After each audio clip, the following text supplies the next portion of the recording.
Ladies and gentlemen, please join me in welcoming Mr. Steve O'Malley.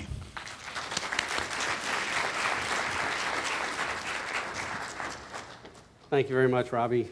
Kind of a long, strange trip, I guess. You know, a bachelor's degree in criminal justice, and here I am today. So, and I guess that's kind of a good kicking off point here for just, you know, what a long, strange trip it's been for the past year. When you think about, you know, last year at this time, I guess Lehman Brothers was just about to go under. There was buzz about that, and you know, how bad would this get? How quickly would things turn for the industry, primarily for the financial industry, and then, boy, what really happened to our hospitality industry after that? You look at now, I guess everybody that has received TARP money, their top 100 highest paid executives have to have their paycheck approved by the compensation czar from the government. We can't let him also dictate who gets to go on for a meeting or who gets to go on an incentive travel program. That just doesn't work. These are two separate items. These are two different ways to motivate and integrate the messaging and goals for the company. Just a couple housekeeping notes. Our next breakout sessions are going to be out in Mazatlan A and B. If you make your way out toward the lobby and veer to the left, there will be a session on revenue management, actually a revenue management panel, a meeting planner panel as well in Mazatlan C.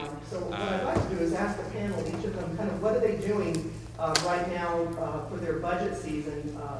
What kind of tactics or what kind of information are they looking at currently, and what are they asking of their groups in terms of the recession and how are we going to get out? All data, because that's the biggest part of budgeting for a revenue manager. We're all data geeks. I mean, we all want to look at the numbers and look at find the trend. Is it going up? Is it going down?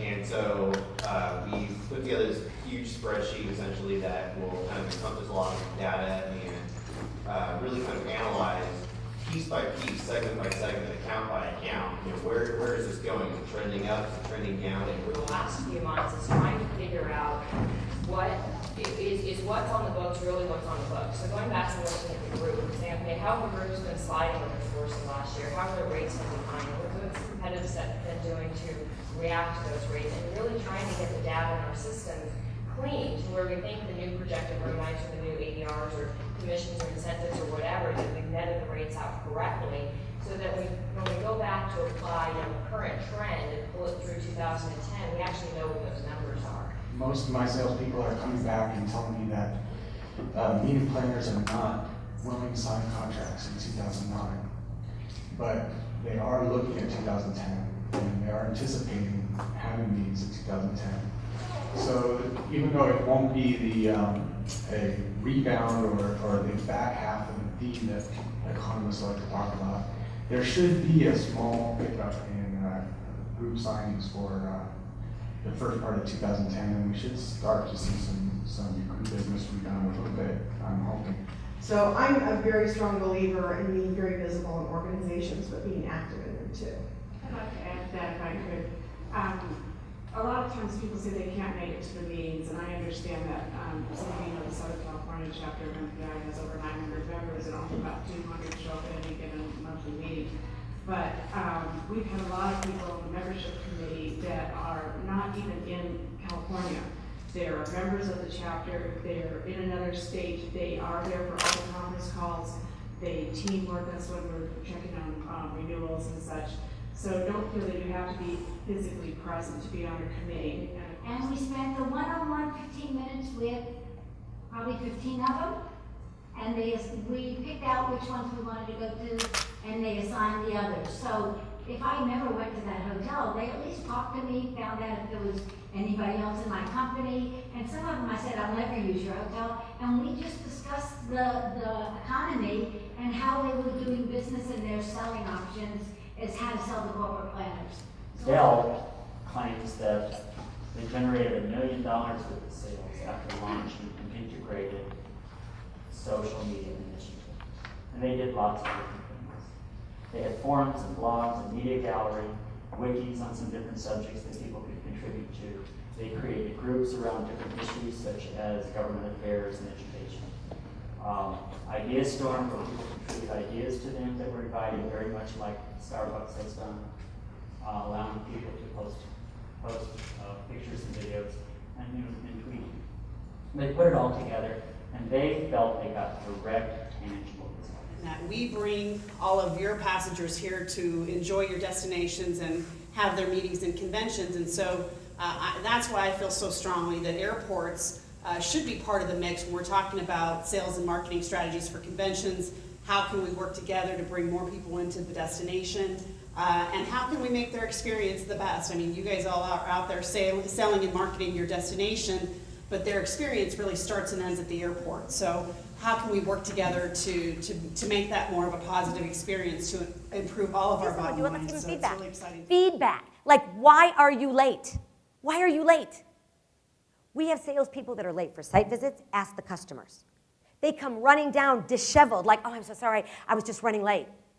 The client doesn't care. The client is there. Ask the bureau. Ask some of the rep firms that you deal with. What are some of the things they see? Response time. We actually have to tell people 2-hour response. In my team, 2 hours, you're still late. I email you, first of all, when my plane lands, oh yeah, they know. That phone, the minute the wheels touch down, I don't wait for them to say, and now you can turn on all electronic devices. I just hit it. I know we're safe, we're sliding into home, okay? That's it. I crank that puppy up and I start to get those emails. I'm answering faster than some people are sitting at their desk between their coffee break. This is a time to seriously roar because this situation is temporary and everybody is looking at you. Everybody.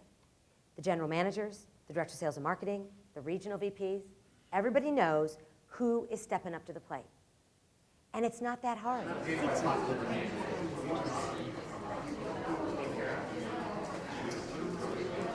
California in particular, I'm really surprised at least for Travelocity, how low our package mix is. And when we talk to partners and get them more engaged in the packaging side of the business, to help build your base of business, it's opaque, you get that longer length of stay, you're building that base of business, the consumer's staying at your property longer. If you have other amenities or service, they're ideally spending more money. The best thing you can do, when you have a consumer looking for hotels, your data in the GDS is like a hook. And if your data is not accurate or up to date, you're losing those bites on those lines every minute of every day, literally.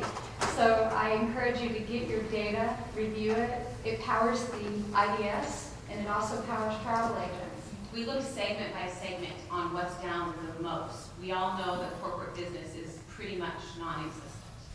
So then we go to group business, faithful sales team, and we pretty much know that the dimensions of the convention and meeting segment have shifted dramatically. And just one more thing I would add to really keep on top of is your customer reviews. You know, making sure you're reading those, you're understanding what your customers are saying and what our mutual customers are saying and acting on those as But here's much the as you deal. possibly All can. of us in this room at one way or another, because of the hospitality industry, travel, hotels, entertainment, production as I do, what we sell is experiences, okay? The bottom line is that in most of our cases, people don't take my speakers home or our trussing or our casino tables or what have you. Most cases, they don't take your ballrooms and chairs and tables. I know they try to sneak some pillows and robes and stuff sometimes, but bottom line is you're selling them an experience. They're not really taking something tangible that they buy, they take home and reuse it or something like that. So the idea is this is what we're all left with here, which is what will they feel during the experience? We're also left with what will they remember? What will they tell others about you or your company? And lastly, will they come back and use our services again? So how do we differentiate? What are we really solving for people that we brand an idea and an identity of our company that people go, when I have that problem, I go there. Because they'll take care of it for me. There's no need to feel